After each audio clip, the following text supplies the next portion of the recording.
we've been talking about governance at the kitchen table, and it's one of those things where your mileage might vary because just because you have a table doesn't mean you have the right vibe for proper governance. It's kind of like that whole thing about just because you have a house doesn't make it a home, because the home is a whole different thing. And if people come from broken homes, they don't know what necessary alchemy will transform a box that protects you from the elements into a home that's something else. And frequently, for what it's worth, people don't often realize that there was a while where they lived in a home that happened to be in a house, and then from a place of fear they pulled the whole thing down.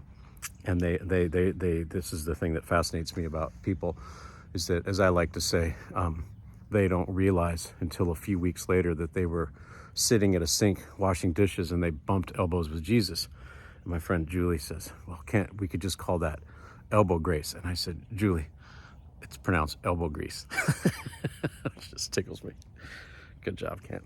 So the vibe that's at the table really defines the quality of the table, and it really ultimately defines whether or not you can actually do governance at the kitchen table. So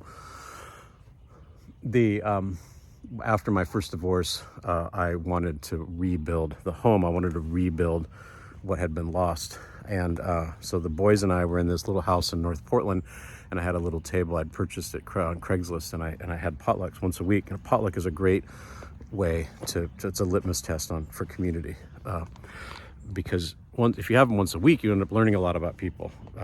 You get people who put a lot of love and attention into their contribution, and as a consequence, you get a great meal.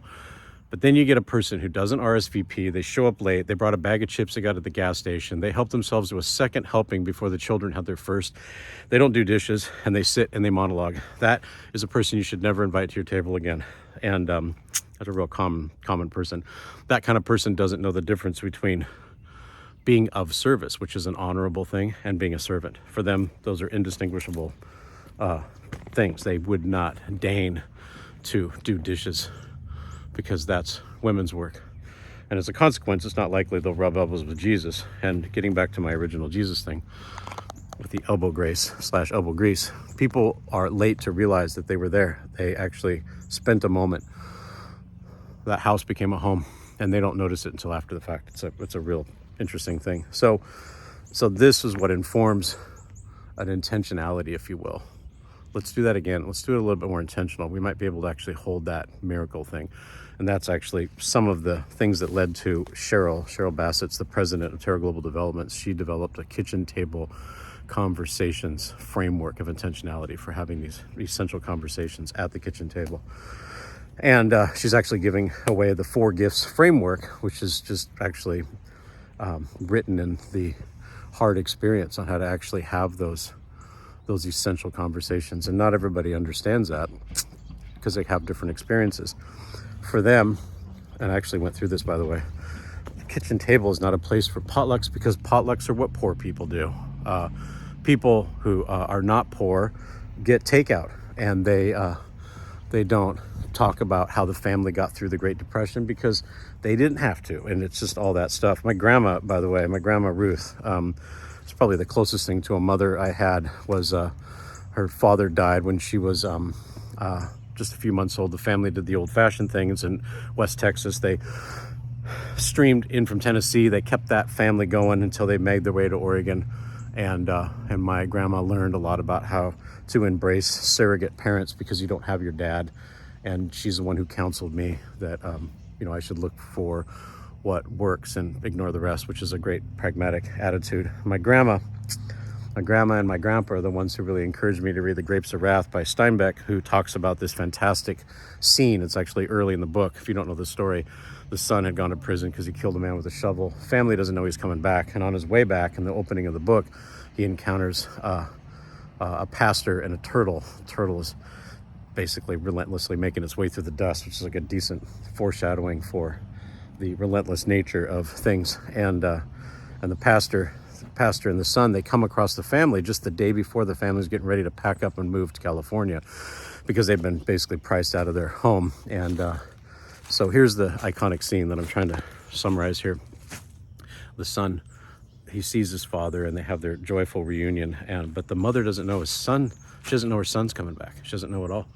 So the father comes to the doorway, and he says, "Ma, we got a couple of travelers, got a couple of visitors," and she can't see them because they're silhouetted. And without pause, without hesitation, she says, "Come on in. There's plenty." Now listen, friends, there wasn't plenty. Actually, there wasn't plenty. They got priced out of their deal. Mom's padding around in there barefoot. She's wearing an old Mother Hubbard dress. She's putting together grease and flour to feed the people that are there, and there's not enough at all.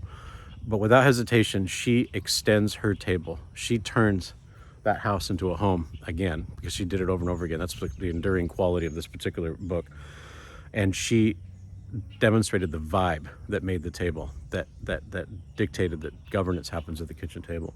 And it's got an iconic passage that comes right afterwards, talking about how she was the pillar of the family who would bring joy out of inadequate materials. My grandparents really wanted me to read that because they said that's how your people survived. And my grandma wanted me to understand that prosperity can ruin a people. And she says it ruins a people. They forget who they are, where they come from. They build their own little hill of beans, and they rescind the culture of hospitality to others, and they become stingy, and that's a thing that happens. So we have an opportunity to resurrect those values, but only if people want them. And I'll tell you, a lot of people don't. I'm a prosperous, high-tech guy that spent a lot of years making a lot of money with a pretty partner and a nice table that I spent thousands of dollars on, and that table was about as barren gets. Like, it was not that joyful place. It did not have a good vibe, and it was therefore not a good table. Because as soon as she set up camp right next to me, she started uninviting people that were potluck people in favor of what she considered better for us, which are the kind of people who do takeout, and they don't have kitchen table conversations, because kitchen tables are just a thing where things get piled. And so it's not for everyone, is my point. But that's okay. As I like to say, you don't need everyone to make a big difference, and that's always been the case. It's what I love about this culture, by the way. It's what I love about this country. You only need a small number of people to make a big difference, and some of it happens when we remember who we are and where we come from, which is, it's not true for everyone. My people were here in the New World by the 1630s, 1650s, and they ran the rough, ragged edge of Western expansion until they ran into the Pacific Ocean. There's a school in Salem, Oregon that's named after a family member, Parish Elementary. These people were at the ragged edge because they didn't have an opportunity to accumulate any more resources necessary to pack up and make it to the next forest, the next valley. And the only way they did it is by having that vibe that made the table. And that's how that governance happened. And it's how they turned a house into a home, even if the house was modest. It was the ancient traditions of hospitality and generosity that did it. And that's what we're talking about. Anyway, Cheryl's got that 4 gifts framework. That's kind of a prerequisite on a governance at the kitchen table. If you don't have that, it ain't gonna happen. And I actually get that. There's gonna be people who look at this and say, I don't want that. What I want is to move 6 blocks west so we can live in a bigger house and relentlessly scale upwards. And I don't want to know my neighbors. That's what a lot of people say. I don't want to know my neighbors.